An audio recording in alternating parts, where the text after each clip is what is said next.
डर लग रहा है। मुझे बड़ा मजा आया because it's a very dangerously attractive character. धंधा, बिजनेस, फैमिली को खत्म कर देते। तो ये जो पूरा प्रोसेस है बहुत इंटरेस्टिंग है। One of the prime reasons की मैंने तू जख्म है क्यों साइन किया है, मुझे के बाद आपको भी गोली से उड़ा दे। अपनी माँ से ज्यादा उसको विश्वास उस लड़की पे होने लगता है। एक दूसरे के बगैर ज्यादा टाइम के लिए रह भी नहीं पाते। उसका जो एक अलग पुल होता है, like the sexiest thing in the world.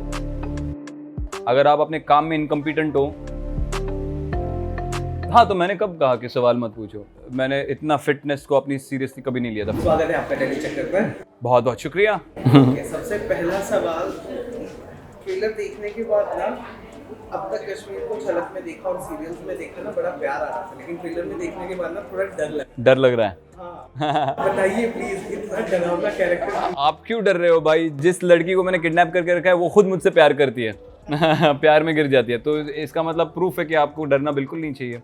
मुझे बड़ा मजा आया because it's a very dangerously attractive character. वो बहुत खतरनाक है क्योंकि उसका काम वैसा है। अगर वो खतरनाक ना रहे तो लोग उसको कई सालों पहले मार के निकल जाते। उसका पूरा धंधा, बिजनेस, फैमिली को ख़त्म कर देते। He belongs to, he is a hawala king, हवाला बिजनेस करता है, तो वाइट कॉलर्ड क्रिमिनल है। और एक लड़की को किडनैप करके रखा है उसने अपने घर में, क्योंकि कुछ चीज़ें होती है। उसके पिताजी जो लड़की के, उनके साथ उसका कुछ चल रहा है। वो is absconding, he is a fugitive. तो उसका कोई एक कीमती चीज़ लेके भागा हुआ है उसका बाप। तो वो लड़की को अपने घर में रखता है, उसको बताता नहीं कि वो किडनैप्ड है। कई बहाने बना के रखता है अपने घर में। और फिर आहिस्ता आहिस्ता लड़की को समझ में आने लगता है कि मैं यहाँ पे गेस्ट नहीं हूँ, मैं किडनैप्ड हूँ। ये उसको आहिस्ता, तो ये जो पूरा प्रोसेस है बहुत इंटरेस्टिंग है कि ऑडियंस को पता है उसको किडनैप करके रखा है, विराज को पता है उसको किडनैप करके रखा है, लड़की को नहीं पता है। लड़की को लग रहा है मैं गेस्ट की तरह यहाँ पे रह रही हूँ और ये मेरे बाप को ढूंढ रहा है। हालांकि ये नहीं है, ये है कि यार लड़की मेरे पास है, ये देख के शायद बाप बाहर आ जाए और मुझे वो चीज़ दे दे जो मुझे चाहिए। और ये इन अ प्रोसेस उस लड़की को आहिस्ता आहिस्ता समझ में आता है कि मैं यहाँ पे गेस्ट नहीं हूँ, मैं किडनैप्ड हूँ। ये कुछ एपिसोड्स के बाद वो रियलाइज़ करती है। और उसके बाद जो तनाव शुरू होता है, उसके बाद वो जो केमिस्ट्री शुरू होती है, और जिस इंसान से उसने सबसे ज़्यादा नफरत करनी चाहिए, जिस इंसान के मरने से उसे सबसे ज़्यादा फ़ायदा होगा, उस इंसान की तरफ कैसे वो खींची चली जाती है, जिसे हम स्टॉकहोम सिंड्रोम कहते हैं। कि एक हॉस्टेज जो होती है वो अपने किडनैपर से उसको लगाव हो जाता है। वो उसके दुख, दर्द, पीड़ा को समझती है। मतलब जो इंसान अगर मर जाए, जिस इंसान को उसने भी मारना चाहिए ताकि उसका फ्रीडम उस पर निर्भर है, वो लड़की उसी से सबसे ज़्यादा सिंपथाइज करना शुरू कर दे, उसी से प्यार करना शुरू कर दे, उसकी तरफ खींची चली जाए। तो ये बहुत ही ऐसी लव स्टोरी आज तक इंडियन स्पेस में एक्सप्लोर नहीं की गई है। One of the prime reasons की मैंने तू जख्म है क्यों साइन किया है, मुझे विराज का कैरेक्टर बड़ा पसंद क्यों आया कि एक मॉन्स्टर, एक बहुत बुरा इंसान जो आपके बाप को कभी भी मार सकता है जैसे आए, और बहुत पॉसिबिलिटी है कि जब उसको जो चीज़ चाहिए वो मिल जाए, उसके बाद आप तो उसके लिए हॉस्टेज हो, उसके बाद आपको भी गोली से उड़ा दे।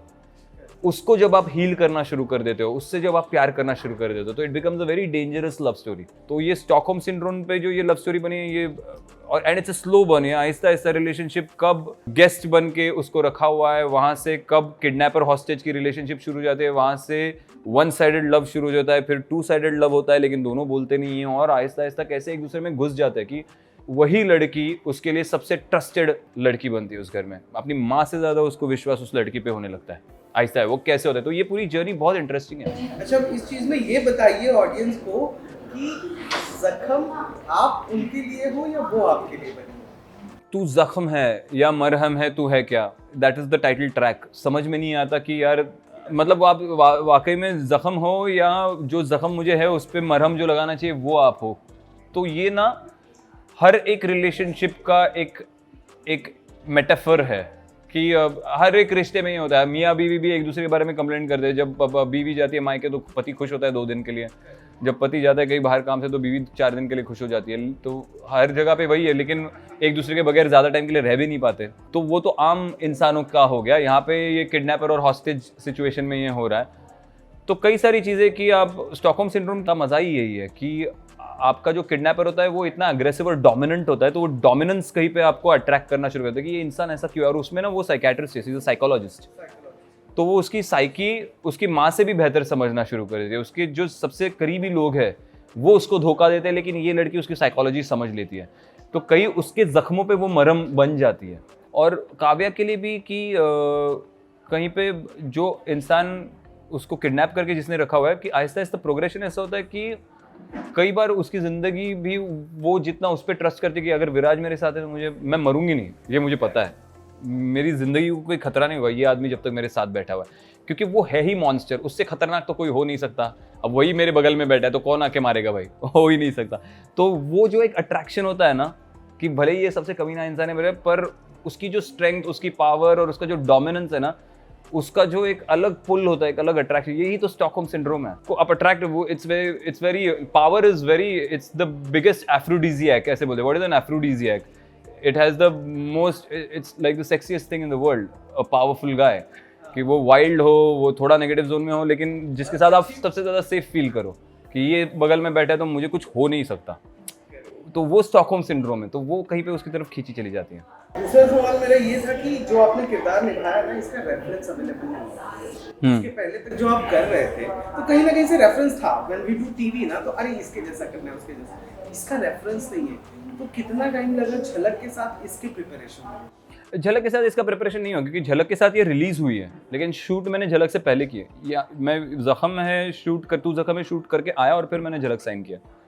तो ये एक ऐसी सीरीज़ है जिसके लिए मैं सबसे ज़्यादा इजी, मुझे इस सीरीज़ के लिए ये लगा कि मैं दिल्ली में शूट कर रहा था इसके लिए। तो मैं इंडस्ट्री से, अपने रिश्तेदारों से, अपनी फैमिली से पूरी तरह से टूट चुका था। तो 24 घंटे I was just in the universe of Viraj Tirhan and to जख्म है, और उसी का सेट से होटल पे जाओ, सो जाओ, सुबह जिम करो, वापस सेट पे जाओ। तो कोई डिस्ट्रैक्शन नहीं था। और रेफरेंस की आप जहाँ तक बात करो तो मैंने कभी रेफरेंस पे काम नहीं किया। एक एक्टर को ना अपने अंदर से इंस्पिरेशन ढूंढना होता है। हर एक किरदार में आपका अपना एक अंश होना चाहिए, तो आप उस पर अपनी छाप छोड़ के जा सकते हो। तो वही विराज में है। कैसा लगा डोनल के साथ का? मतलब कैसी है? बहुत अच्छा लगा।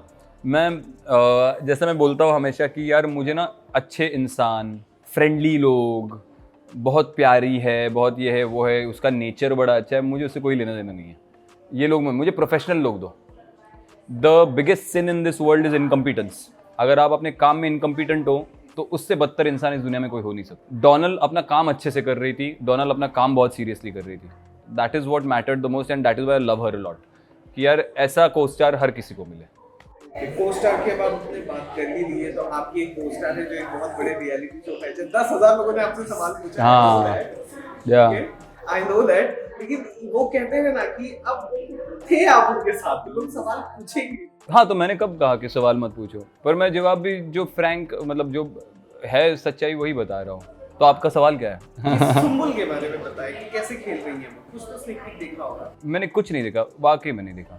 I have not seen anything. I don't follow big boss. And how is she an actress? Brilliant, उसमें तो कोई उसका हाथ ही नहीं पकड़ सकता। One of the best actresses I have worked with. मुझे ये बताइए कि जब आप झलक की तैयारी कर रहे थे तो इस तैयारी में कौन सी ऐसी 3 चीजें हैं जो आप बहुत बहुत बहुत ज्यादा मतलब डेली बेसिस पे करते हैं? डांस, ये चीज तो मैं कर ही रहा हूँ, जैसे अभी डांस हो। Stretches, fitness. मैंने इतना फिटनेस को अपनी सीरियसली कभी नहीं लिया था। फिटनेस मतलब सिर्फ जिम में जाके डंबल उठाना लोगों को लगता है, वो नहीं है। आप बॉडी के कई कई सारे पार्ट्स जो मैं भूल गया था कि मेरी बॉडी में है भी, वो जाग जाग के बाहर आ रहे हैं, जो कोमा में चले गए थे, जिनको कभी इस्तेमाल ही नहीं किया था पिछले 15 सालों में, उन्हें इस्तेमाल कर रहा हूँ मैं।